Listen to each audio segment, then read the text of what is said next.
আইসা এখন নিজের আইটেম বানাইছি, তুমি তো আমার এক নজর দেখো নাই, যদি দেখতা তাইলে তো আর এগুলো বলতা না। আমার সাথে মনে করো যে 26 বছর প্রেম করছো, ঠিক আছে, 26 বছর প্রেম করছো, আমি কি দেই নাই তোমাকে বলো?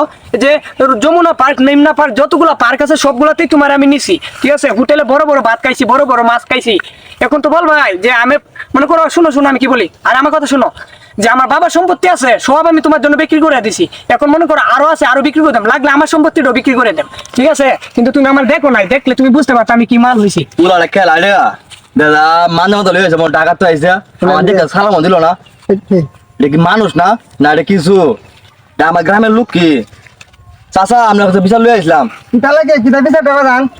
আমার সামনে দিয়ে হ্যাঁ, একটা মনে মাঝে মতো লই গেছে, কিন্তু সালামটা দিল না, এটা কি মানুষ? কেলা কেলা নাম না কইলে আমি বুঝলাম কিবা মানুষ ছোকরা কত মানুষ যাইতেছে রাস্তা যাইতে। এ পাশে বাড়ি রনি পাশে বাড়ি রনি, হ আয় রে বেড়া, আমার ছোট ভাই বেড়া, আপনি শুরু ভাই, আমার তো সালাম দিল না, সম্মান করছেন আমার। এটা বিচারটা ভাই এটা সমস্যা নাকি? যেটা কষে তো কষে, আচ্ছা এটা আমি এটা সংশোধন করবো মনে আমি আছে। বাড়ির কাছে তো আমি আশা করতেছি না আপনি আমার যে অপমান করবো, যে আমি অনেক আশা করছিলাম একটা সালাম দিব। আচ্ছা বাবা শুনো, আমি যেটা কই, আমি বড় ভাই অঞ্জন এটা কষে ডাকাতা বুঝছো, শুনলে মধ্যে আলাদা একটা ভাব ভাব দেখো না কিতা করে ডাকাতি হয় আমার ভুল গেছে আমরা, ডাকাতি হ্যাঁ ভুল গেছে আপনি ভাই, বুঝছো? আচ্ছা আচ্ছা, মানুষ ধনী হইলো মানে মানুষ গরিব আছে, আচ্ছা যাও যাও, মনে কোনো কষ্ট নিও না, হ্যাঁ আচ্ছা, মনে ঠিক কোনো আছে। কষ্ট নিও না। না, আপনি ভাই দুই কথা কই দিই তাহলে আমি মন থেকে আমি এটা মাফ করে দিলাম। আচ্ছা আচ্ছা আচ্ছা, মনে হয় না, আসসালামু আলাইকুম। ওয়ালাইকুম সালাম। আচ্ছা বলো, পালাতাম যে